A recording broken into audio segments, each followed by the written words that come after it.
Assalamu alaikum, ladies and gentlemen. Welcome to another episode of the Almost Serious Show, the only show where we don't need breaking news. I'm your host, Munib Hamid, the only guy who reads world news and still manages to laugh before crying. Tonight's episode is International Jahalat Edition. From Gujarat food fights to Yogi Ji's food bans. From dacoits on our motorways to India's helicopter push service. Let's start with the question of the week. Someone asked me to show Jahalat. Wow, this is India, ladies and gentlemen. Yes, ladies. Yes, beautiful ladies and some fine gentlemen. So, over 3,000 kilos of prasad was looted in Gujarat, India. And don't worry, it wasn't robbery, it was officially scheduled looting. Only in India can they turn food distribution into WWE SmackDown. No queues, no discipline, just Jai Ranchod and full body tackles. They call it a 250-year-old ritual, and we call it Jahalat. Bro, if chaos lasted that long in any other country, it would have been declared a natural disaster. Every year, devotees offer mountains of rice, sweets, fruits, and then sprint to grab it back. Basically, it's a religious Black Friday sale. Spiritually with elbows. Police were also there, not to stop the crowd, but to make sure everyone looted fairly. Like, bhai, आपको already 2 Laddu मिल चुके हैं, अब line में जाएं, अब line में आएं. And you know, another one, Diwali celebrations in the US were disrupted because of these Indians. They were playing firecrackers in the New York streets, which can result in a very big disaster. And the New York Police Department and the Fire Department had to come out and extinguish all of these prasadis and the sinduris, firecrackers from the New York streets. That was a sight to see. Wow, someone finally is playing logic. But you know how Pakistanis wait in line for langar? Across the border they say incredible India, and honestly, they're right. It's incredible how they keep finding new ways to trend for all the wrong reasons. And it should not be incredible India, it should be discredible India or a deteriorating society. So let's move on to another story, and that is only in Turkey. A man has been ordered by a court to pay his ex-wife because he saved her name as Chubby. Oh my God. Yes, the man thought it was cute. The court thought it was criminal. The woman said it hurt her feelings and damaged her dignity. Wow. But if this law comes to Pakistan, half the contact lists in Lahore will be Exhibit A. The court said calling someone chubby is emotional abuse. In Pakistan, that's just love. That's just how aunties greet you. Beta, you've gained weight. Emotional abuse? That's breakfast for Pakistanis. And now the man has to pay compensation. Imagine if every wife here did that. One for the boss, one for the drama queen, one for the wife, 2 for office. Hamari economy collapse kar jayegi. And I don't know how many times, you know, this is such a desi ritual in Pakistan, yeah. It's like calling your wives or calling your girlfriends or calling your friends or calling your brothers and sisters chubby, mote. Imagine they file a case against you. So lessons learned, if you're saving your partner's name, play it safe. Save it by Queen, My Life, or just unknown number. In Pakistan, we used to save our girlfriend's number as Shabir Plumber, Raja Mochi, or Akhtar Jalebi Wala, or Bashir Nai. This is how we used to save names in Pakistan. Imagine if there was violent cases against us. Everyone has done it. Shut up. Even you've done it. Look at this guy. Oh my God. Because now, ladies and gentlemen, in 2025, even your contact list can sue you. Wow. Unbelievable stuff is happening around the world. What is happening with the world and the women? He just called you chubby. It's cute. You did not need to find the coat. All you needed to find was a treadmill. It's true. Come on. Now, Pakistan's new adventure ride, ladies and gentlemen. Big move by Rahim Yar Khan police. They have started escorting night convoys on the Sakar-Multan motorway to protect travellers from the famous Kacha dacoits, who recently just announced that they're becoming journalists. Now, even ordinary people get VIP protocol, just with slightly more fear and slightly less fuel. So here's how it works. Between 7 p.m. and 6 a.m., traffic stops at the Azampur service area. Every 30 minutes, police escorts a convoy through the danger zones. Danger zones. I think those are governed by Pakistan People's Party. No wonder they call it danger zone. So back to the script. Basically, it's like Netflix Squid Game. But instead of cash prizes, you just win your life. And each group is guarded by 2 armored vehicles. In Pakistan, you don't need a travel agent anymore. You need a SWAT team to reach Multan. At this point, even Google Maps should say, turn left if you want adventure, or right if you want to stay alive. You drive 10 kilometers and suddenly there's a police pickup shouting, enemy ahead. But credit where it's due. At least someone's doing something, because on Pakistani motorways, the real danger isn't overspeeding anymore. It's underestimating who's waiting in the dark with Wi-Fi, weapons, and really bad intentions. So if you're driving at night, don't forget your seatbelt, your prayers, and maybe, just maybe, your police escort. We always get a lot of stupid stories from India. And there's another one. Yesterday, they raped a Swedish tourist, gang raped. And today, this man, a leader, a CM, has made another statement. Ladies and gentlemen, breaking news from across the border. Uttar Pradesh Chief Minister Yogi Adityanath wants complete ban on halal certified food across India. Yes, apparently India's biggest security threat right now, it's biryani with a label. Halal. Yogi ji says halal certifications money is being used to fund love jihad and forced conversions. Sir, have you ever tried to convert anyone with a samosa? Because if that worked, Lahore would have converted half the planet by now. They're calling it halal jihad now. What's next? Tandoori terrorism? If paneer becomes a national security issue, I'm done. And opposition leaders are calling it political drama because banning halal in India is like banning Wi-Fi in Islamabad. Everyone Wi-Fi complains, but somehow everyone complains about the Wi-Fi, but somehow they still find a signal. Civil rights groups say this is just another move to polarize the communities and some recipe, new packaging. Every election, India's ruling party adds extra masala to keep things spicy. Just not halal spicy.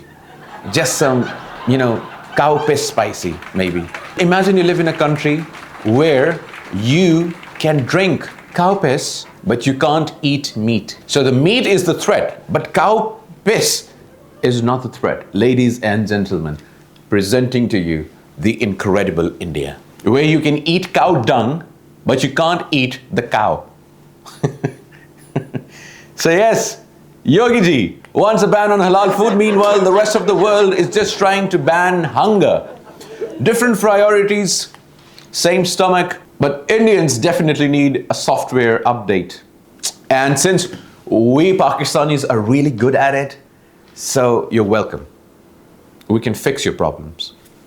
Like Thanos' snap. Unbelievable. And their defense minister said the Muslim population in India is on the rise and the Hindu population in India is on the decline. So apparently, Muslims in India have been really working hard day and night producing children, and they've had an increase of 23% in population in India.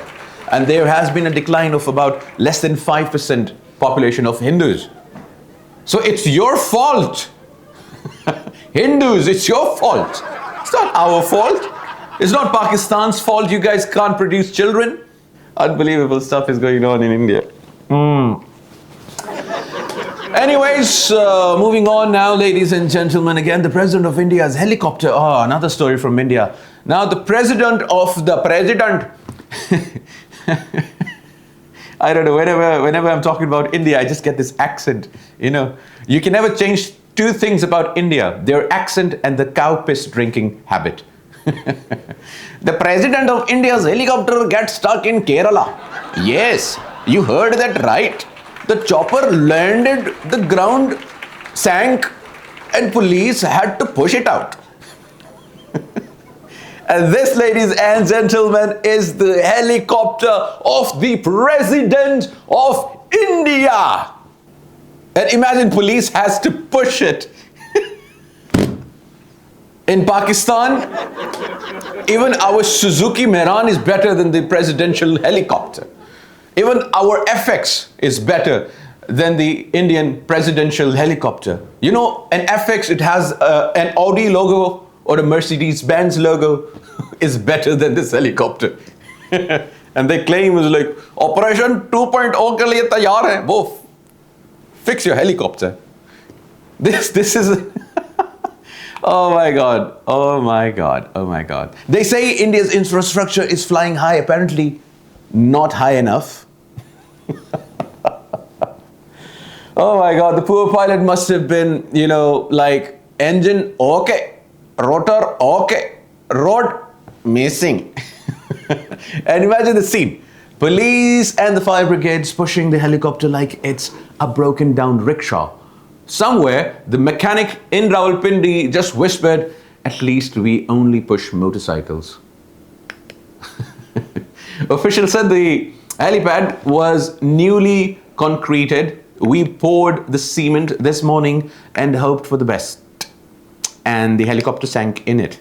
So, after all the talk of superpower and space missions, turns out even the president's ride needed manual labor and muscle power. So there's this moral of the story. There's a learning here, ladies and gentlemen. Before you aim for the moon, maybe fix the parking lot. Oh my God, ladies and gentlemen. Incredible India. Wow, incredible India. This is what happens when you drink cow piss every day. Another story, very interesting one. This Afghan child or minor, I would say, who got a software update. So the story is from Hyderabad, Sindh. Police arrested an Afghan national who went viral for abusing Pakistan, the country which fed him, clothed him, gave him a roof, gave him respect, dignity, honor. And guess what? After a quick police update, the same guy released a video saying, I love Pakistan. My mistake? Sorry. Look at this. Yes. It's so refreshing, you know. It is so refreshing.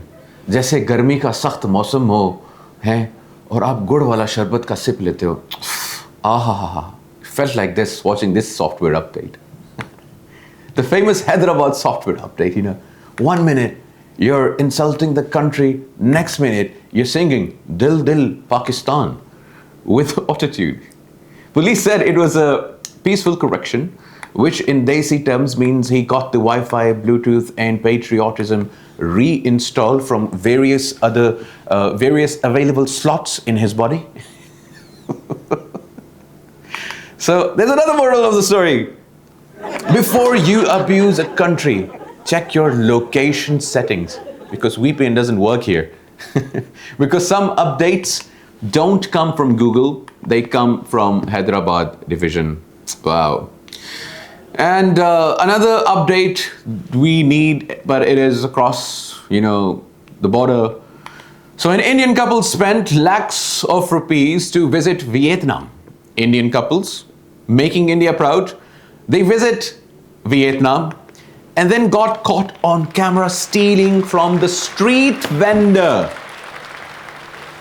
Look at this. Look at this. So look at this Indian couple. They spent hundreds and thousands of rupees to fly to Vietnam just to steal from a street vendor. Incredible India. Again, the side effects of having too much cow piss. Bro, you can afford airfare but not a t-shirt. What? They were in Hoi An, that's a name, I don't know if I'm pronouncing it rightly, pretending to shop. But apparently their real tour package was shoplifting and chill. This is not incredible India, this is incredible idiocy. So much for incredible India, making India proud every corner of the world. Ladies and gentlemen, Indians. Imagine this Indian guy, he opens his bag back home and says like, I got you this gift, I got this gift for you, I got this for you, I got this for you. And then the next morning, NDTV breaking news. दो भारतीय नारी Vietnam में चोरी करते हुए पकड़े गए on national television. And then your niece is like, Chachu, I thought you bought this for me, but you stole it? Shame on you. Oh my God. Incredible India. Incredible India, ladies and gentlemen. Social media says they've tarnished India's image abroad. No. That image was already pixelated. This couple just added filter called Thug Life Vietnam Edition. Oh my God.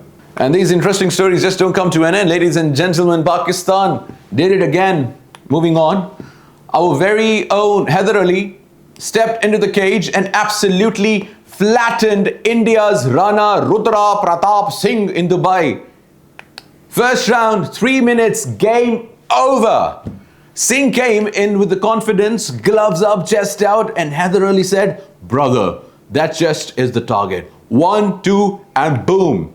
Singh met the floor faster than the SIM card dropped signals in Kashmir. Haider didn't just win a fight, he turned it into a public service message. Stay humble, train hard, and don't underestimate anyone from Pakistan, because our counter punches come with full coverage and a sip of chai. And after winning, Haider Ali dedicated his victory to Pakistan Army and the nation. That's right, some people raise slogans, our guys raise their opponents off the canvas.